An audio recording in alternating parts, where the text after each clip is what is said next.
Aquí comienza la agenda económica PM de este jueves en CNN Chile. No la vamos a dedicar a contingencia, más bien sí, pero de la política.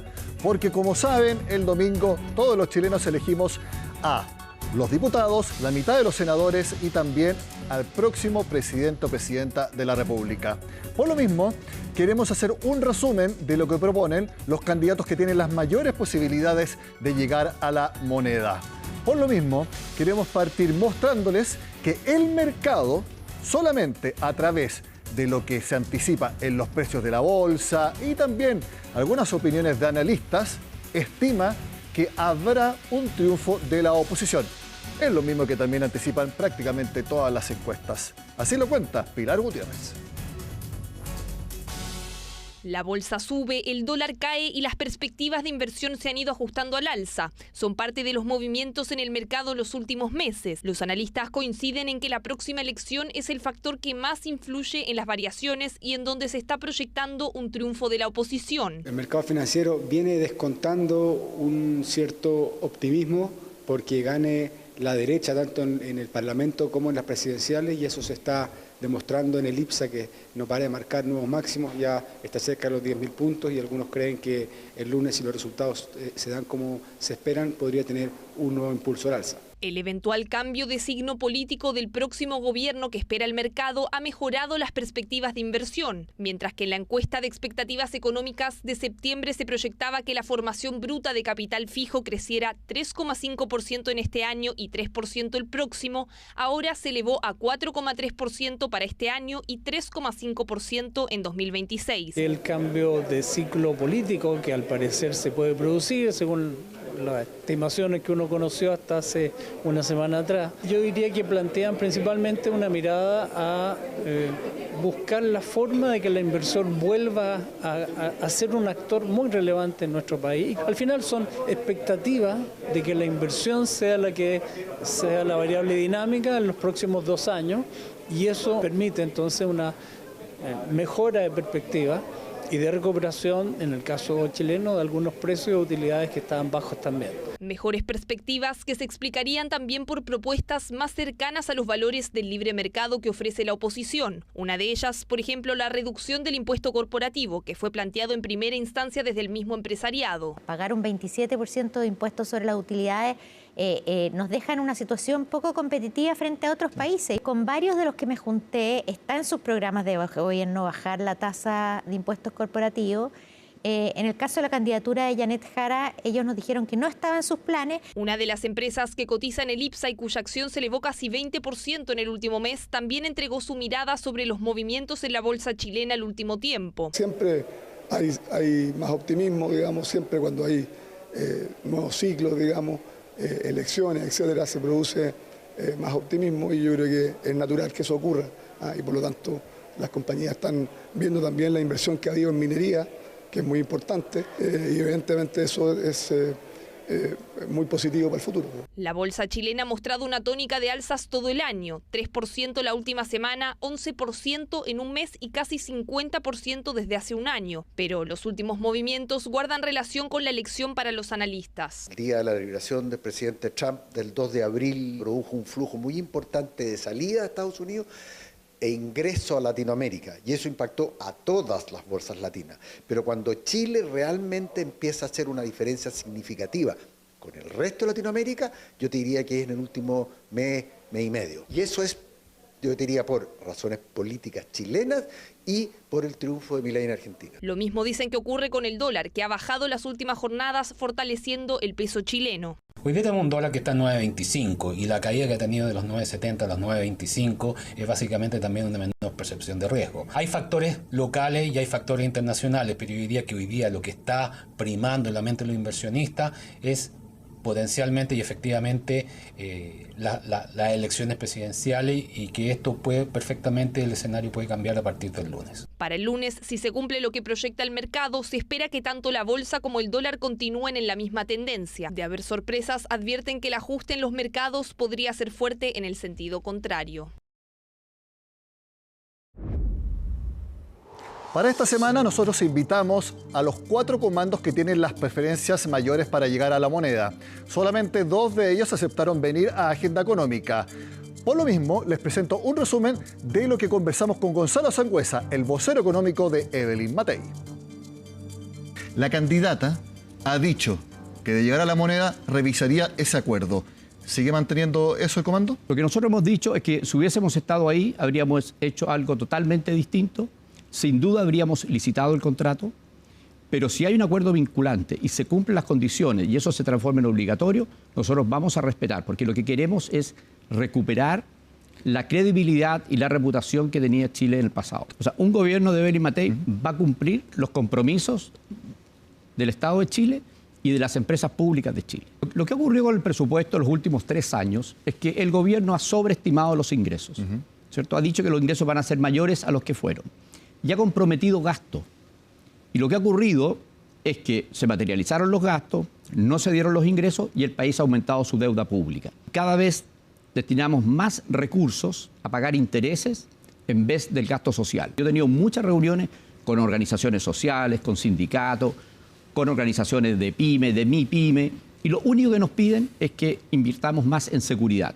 Control de la frontera, control en los barrios. Entonces, si se retoman los fondos de libre disposición, ¿ustedes los usarían para eso? Principalmente para eso, porque son en el corto plazo. Después podemos ir, ¿no es cierto?, resolviendo los otros problemas, pero en el corto plazo tenemos que hacer una fuerte inversión en seguridad. ¿Qué le parece la petición del sector público de reajuste de 7% nominal? Esto es más o menos 3,5% de reajuste real, teniendo en cuenta que la inflación puede llegar a 3,4, 3,5 y además con esta idea de que se asegure estabilidad laboral con un cambio de gobierno.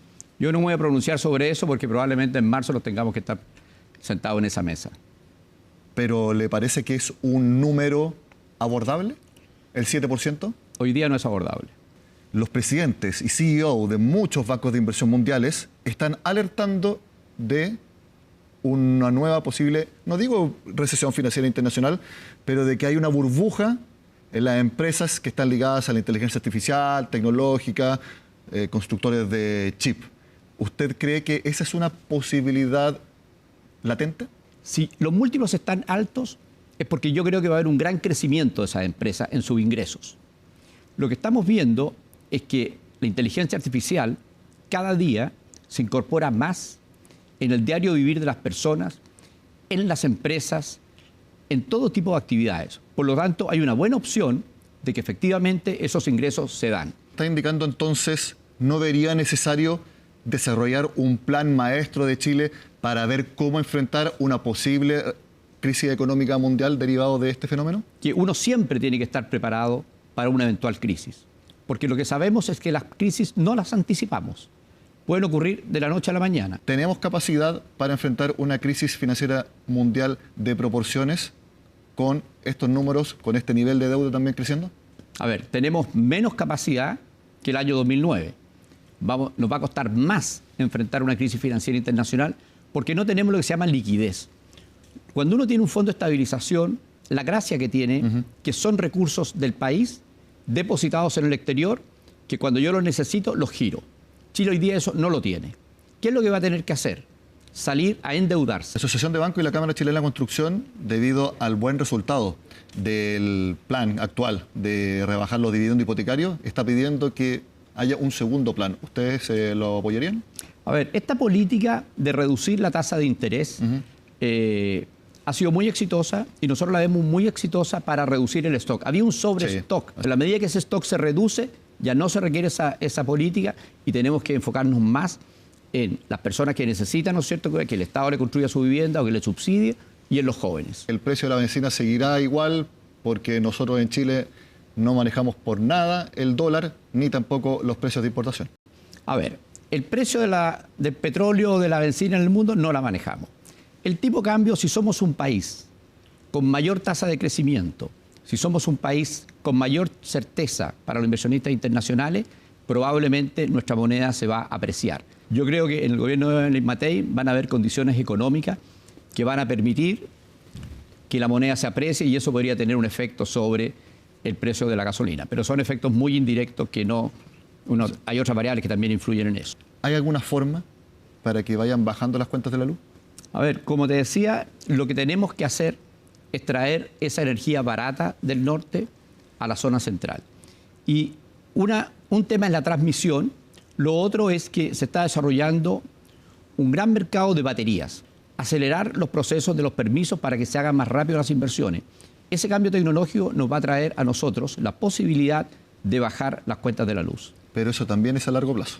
No necesariamente es a largo plazo, hay muchas inversiones que se van a hacer relativamente pronto. ¿Cuánto podría crecer el país en un eventual gobierno de Evelyn Matei? Desde bajar impuestos, resolver el tema de la permisología, darle libertad a las mujeres para que trabajen. Y con todas esas medidas, nosotros estamos trabajando para que el país vuelva a crecer al 4%. Esa es nuestra meta y crear 1 millón de empleos en 4 años. Veamos ahora qué es lo que proponen como medidas principales dos candidatos que están, uno directamente de oposición, que es José Antonio Kast, y otro que algunos creen que es de oposición, pero que es difícil definir su sector político, que es el Partido de la Gente. Me refiero a Franco Parisi. Crecimiento, empleo y manejo fiscal han sido los temas económicos más repetidos por las candidaturas. José Antonio Kast propone un recorte de $6.000 millones en 18 meses, una cifra que sigue generando dudas en otros comandos y entre los expertos. Si bien el equipo económico del Republicano no ha entrado en detalles, han esbozado algunos focos para la rebaja. El fraude en las licencias médicas, tanto en el sector público como en el sector privado. Tenemos un fraude en la evasión del transporte público, tenemos un fraude social, que montones de personas acceden a beneficios sociales mediante el engaño en la declaración de información. Lo segundo es por un ahorro mediante vías de eficiencia en el sector público. Ajuste en ciertos programas no sociales, en ciertos programas atomizados. Y lo tercero es una política, la verdad, de austeridad fiscal. Franco Parisi habla de un recorte de entre 10 y 15% para el final de un eventual gobierno suyo. Así lo afirmó en conversación con Agenda Económica, donde también explicó en dónde se reduciría. Vamos a rebajar los sueldos. Ninguno de los electos o designados por mi persona, incluyéndome, va a ganar más de 5 millones de pesos. El presidente Boric prometió lo mismo. No, pero es que él es mentiroso y cobarde. Yo no soy ni mentiroso ni cobarde. ¿Cuánto piensa ahorrar con eso? Entre 2.500 a 3.000 millones de dólares. ¿No está pensando en reducir ministerios? No, estamos pensando, algunos sí, y otros fusionarlos. ¿Cuál es? Por ejemplo, el de bienes nacionales. Es un ministerio que realmente hay que despertar a algunos para que duerman la siesta. En lo que sí coinciden estos dos candidatos es en revisar y hacer cambios a la reforma de pensiones aprobada este año. El programa del Republicano plantea terminar con el préstamo de 1,5% de las personas al Estado, estableciendo que la cotización adicional vaya directamente a las cuentas individuales. Lo que se propone es eliminar el préstamo forzoso al Estado, sustituyéndolo por inversiones en instrumentos de mercado sin quitarle a los trabajadores sus ahorros. Un tema en el que coincide el candidato del Partido de la Gente. ¿Va a hacer modificaciones en esa reforma? Sí, hay que hacerlo. La ministra Jara junto con Marcelo y Boric hizo una expropiación del 1,5. Me habría gustado que ese fondo, el 1,5, fuera al fondo que eligiera el trabajador. Por lo tanto, ahí ya hay una discusión que hay que dar. La rebaja de impuestos también es algo que apoyan los candidatos. Desregulación sustantiva, sin complejos, una rebaja efectiva de impuestos para incentivar la producción. Impuesto a las empresas, está ahora en 27. Sí, lo queremos bajar al 20%. Entre 23 y 22%. Yo no quiero cambiar los impuestos a las personas. De hecho, me gustaría más bajar los impuestos a las personas. Pero, ¿qué tipo de impuestos? Impuestos a los medicamentos, impuestos a las canasta básica. Entre otros temas que han salido a lo largo del debate estos meses, José Antonio Kast se opone a la negociación por ramas y ha hablado sobre la política que implementaría en el caso de los combustibles. Vamos a mantener la rebaja, ¿no es cierto?, al impuesto al diésel para los pequeños y medianos transportistas. Franco Parisi, por otro lado, mencionó también que podría apoyar un retiro de fondos, pero focalizado, solo para determinados casos. Si alguna persona necesita hacer un retiro transitorio de fondos para comprarse una vivienda, anóteme. ¿Usted no va a impulsar un retiro de fondos de libre disponibilidad? Lo veo muy difícil. Son algunas de las propuestas económicas que buscarán impulsar el candidato del Partido de la Gente y el Republicano en caso de salir electos. Hacemos la pausa en Agenda Económica PM y al regreso repasamos las propuestas de Janet Jara y también de Johannes Kaiser.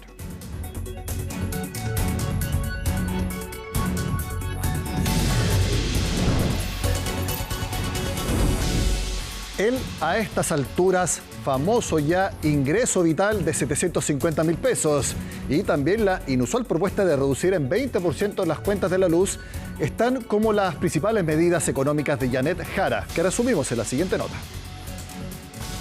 Desde las primarias hacia el final de la campaña, el programa económico de la candidata Janet Jara ha pasado por varios cambios. Con la llegada de su actual equipo se fueron aterrizando las propuestas. Una de las más comentadas, el paso del salario vital a un ingreso vital, siempre de 750.000 pesos. Uno puede hablar de ingreso vital, ¿en qué sentido? En que al salario mínimo, por ejemplo, le va agregando todos los complementos en términos de subsidio, en términos de seguro de desempleo. Salario mínimo más otros instrumentos. Más otro elemento. Y el factor adicional va a depender, obviamente, de qué esté pasando con el crecimiento, con la inflación y la productividad. A diferencia de otras candidaturas, la impulsora de la ya aprobada reforma de pensiones buscará implementarla tal como está, sin cambios. Pero no se le va a añadir nada más, a eso me refería. No estamos proponiendo ninguna reforma de fondo hoy día en el sistema de pensiones que se aprobó en el Congreso el año pasado. También en materia de pensiones, desde el comando sostienen que en caso de plantearse el tema, no apoyarían un nuevo retiro de fondos. Yo creo que hay consenso en Chile hoy día, incluyendo a la candidata, de que no debieran haber nuevos retiros de los fondos de pensiones. Nosotros, como candidatura de Janet Jara, no estamos disponibles para apoyar nuevos retiros. En energía, la candidata que agrupa a los partidos oficialistas y la democracia cristiana buscará impulsar una rebaja en las cuentas de la luz. Plantea el concepto de consumo eléctrico vital que sería garantizado a cada hogar, abastecido por las empresas a través de una licitación competitiva del suministro. Nuestro programa de gobierno propone una fórmula posible para reducir en un 20% las tarifas de la luz. En el área tributaria, mientras la oposición completa habla de bajar impuestos, Jara opta por mantener los niveles actuales. ¿No va a haber una nueva reforma tributaria? No va a haber una nueva reforma tributaria. ¿No se baja el impuesto a las empresas? No se baja el impuesto a las empresas. No queremos hacer ningún cambio en el sistema tributario. Creemos que hoy día la recaudación que hace el Estado, que es en torno al 21% del PIB, es el mínimo necesario para poder seguir adelante, avanzando en solucionar los problemas reales que tienen las familias en Chile. La exministra del Trabajo también ha manifestado su postura en torno a la negociación ramal. Yo creo que más que desconocer el rubro de los camiones, a lo mejor se desconoce lo que significa una negociación ramal. No son las mismas condiciones para las pequeñas y las grandes empresas. Lo que se está haciendo en Europa es negociar ramalmente para reconvertir fuerza laboral para el futuro. Pero también hay sectores que quedan excluidos, ya sea por tamaño o por actividad. Entonces no es un diálogo al que hay que cerrarse, hay que empezar a conversarlo. Otras propuestas contenidas en su programa inicial, como la nacionalización del cobre, fueron eliminadas posteriormente y por lo tanto ya no son parte de las medidas que buscará impulsar la candidata del Pacto Unidad por Chile. Viendo esta nota de resumen, me acordé de algo y me equivoqué. Yo pensé que en algún momento de la campaña los parlamentarios o algunos de ellos iban a proponer un nuevo retiro de fondos. No fue así.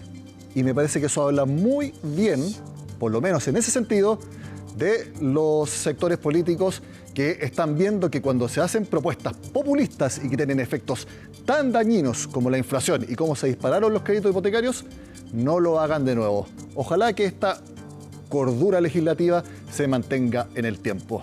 Bueno, otro de los que vino también esta semana fue el asesor Víctor Espinosa, asesor de Johannes Kaiser. Veamos un resumen. ¿Ustedes tratarían de que efectivamente este acuerdo sea revisado? Efectivamente, si fue hecho entre cuatro paredes, tiene que ser revisado.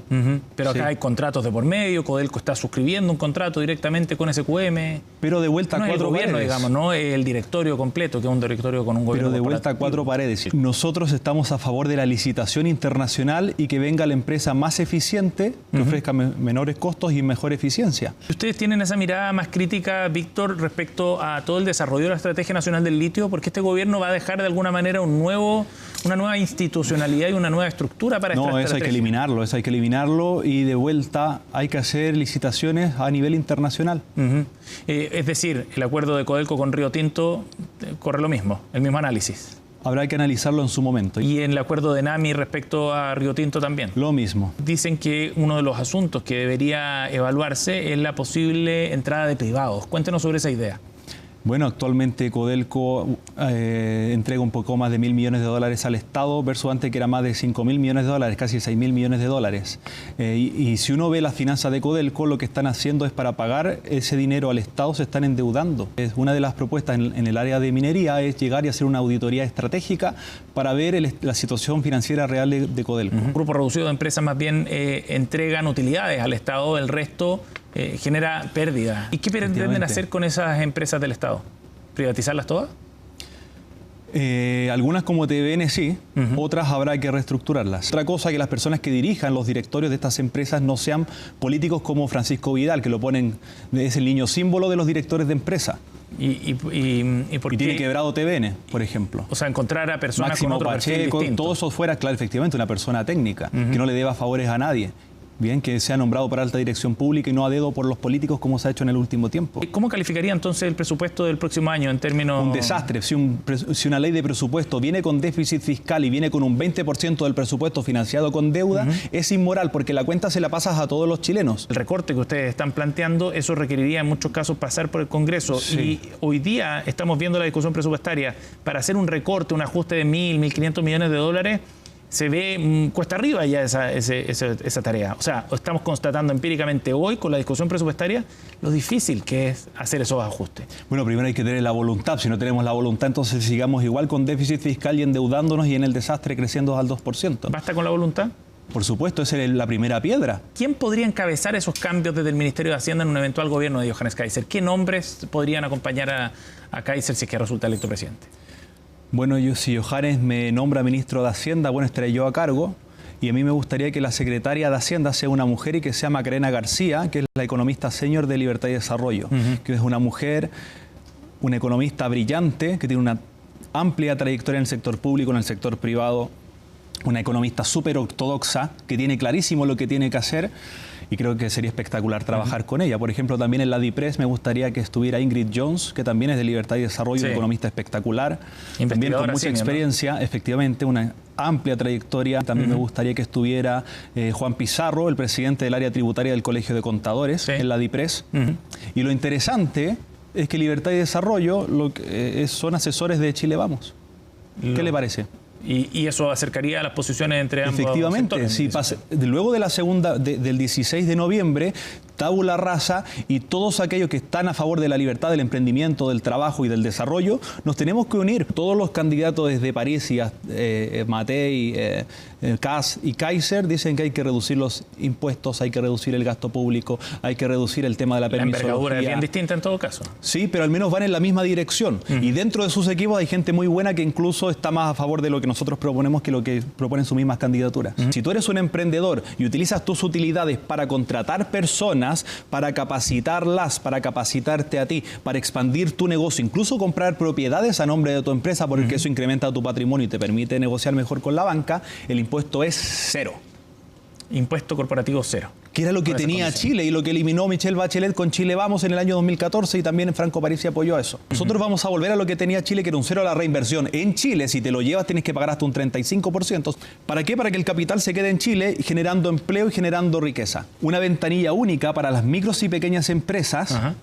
En la página del Ministerio de Economía, donde usted firma una declaración jurada, donde aparecen sus derechos como emprendedor, sus obligaciones como emprendedor, y si firma, le va a valer una patente transitoria, se acaba de ir a perder el tiempo a la municipalidad. Y la operación es instantánea y la fiscalización es ex post. Y si la fiscalización ex post usted cumplió lo que firmó, esos permisos transitorios se vuelven permanentes y se acaba la permisología. ¿Y si no se cumple? Bueno, se aplicará la sanción que corresponde, porque te dimos la facilidad. ¿Y eso complementario con la actual ley de permisología que fue aprobada, la ley de permisos sectoriales que fue aprobada en el Congreso? Va en esa dirección, pero es muy tibia, tenemos que cambiarla. ¿Cuál podría ser el promedio de crecimiento de un eventual gobierno de Johannes Kaiser en 4 años? Yo espero que por lo menos va a ser un 4, 5 y un máximo de 7%. Solamente en minería, en carpeta, tenemos 50.000 millones de dólares parados. Nosotros estimamos que alrededor hay por lo menos 100.000 millones de dólares. Por cada $1 millón invertido por el sector privado se generan aproximadamente 50 empleos. $1 millón invertido, 50 empleos. Sí. Entonces el cálculo es súper fácil. 100.000 dividido 1 por 50 te da un potencial de generación de empleo de 5 millones.